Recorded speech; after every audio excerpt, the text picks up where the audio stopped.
What is the most complicated thing in medicine? Is it the understanding of the Krebs cycle? Is it knowing how to do your procedure? Or is it remembering every single drug there is for diabetes? We here at Reimbursement Rx believe that the most complicated thing in medicine is understanding the financial flow chain of how you're getting paid in medicine. Healthcare in this country is a $3.2 trillion business.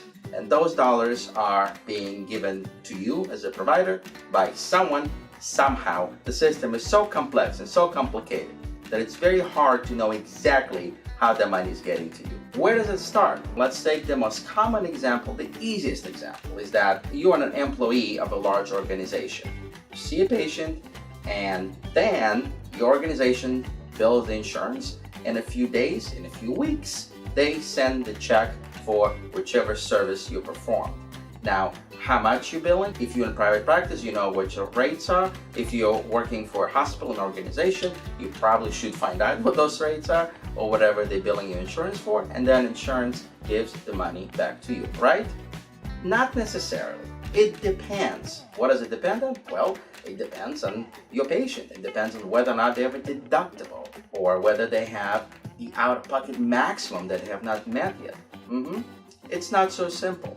Let's say you see someone and you see them in your office and you bill them for, let's say, $100 for whatever service you did. It goes to the insurance company. The insurance company sent back the check or the EOB, explanation of benefits, back to your company that says, well, Dr. So-and-so billed us for $100. We agree that $100 is a very good amount for the service. We approve it. However, the patient has a very high deductible, which means that the patient is responsible for the full amount. So what happens with the organization? Let's say the hospital. The hospital still has to pay you, right? So remember talked about RVUs? Right. So there's an RVU value attached to whatever service you perform.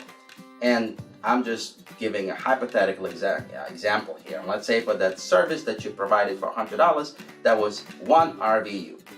And for every RVU, your hospital pays you, I don't know, $50, right? So you are due $50. So because you're an employee of the hospital, at the end of the day, you're gonna get that $50. Well, probably at the end of the month or at the end of 2 weeks, you're gonna get that multiplied by however many patients you saw, correct? Now, but what happens with the money? How does the money get to the hospital? Well, if it's a high deductible PPO, then the hospital sends bill to the patient and saying, well, you owe us $100. The patient then pays the hospital, and the hospital keeps whatever profit they made on you, which is almost always the case, and then you get your money. Now, what if the patient does not have a high deductible PPO insurance? Well, in that case, insurance would have paid the full amount or pre-negotiated amount, whatever the case may be. Now, what if that was a Medicare patient? Well, it gets even more complicated than that. Medicare will pay the first 80% of the fees, and then the last 20% will either go to the secondary insurance, or if the patient does not have secondary insurance, the patient will have to pay it out of pocket himself or herself. And then once the Medicare pays 80% of whatever service that was that you charged for, $80 in our example, the hospital will need to collect the next 20% out of the patient's secondary insurance. Sounds complicated? Yeah, it could be. Now, we talk about a simple office visit. What if we're talking about a surgical procedure? What if it's dialysis, chemotherapy? It gets even more and more complicated, because then, for most of those services, your organization, your hospital, your lab, or whatever it is, they'll need to pre-approve the service. That's right. They call the company before, the insurance company, before you provide the service, and then they tell you how much it's going to be and how much they're going to pay and what the patient's responsibilities are. What complicates matters even further is the fact that insurance companies have different contracts with different physicians, sometimes even in the same geographical area with the same level of service. Let's say you see a patient for $100 and your friend sees a patient for $100, but insurance company may choose to reimburse you at different rates. So in summary, as you can see, just using a very small tiny example, the financial flow chain is very complicated.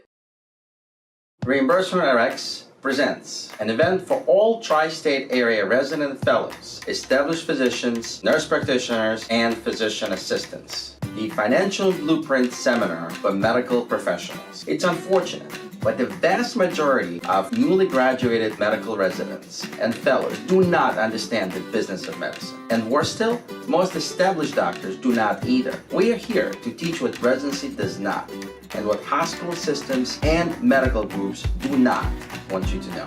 June 16 through 17 at the Crown Plaza in Englewood, New Jersey. Register now online at reimbursementrx.org/seminars. There are limited seats available, so register today.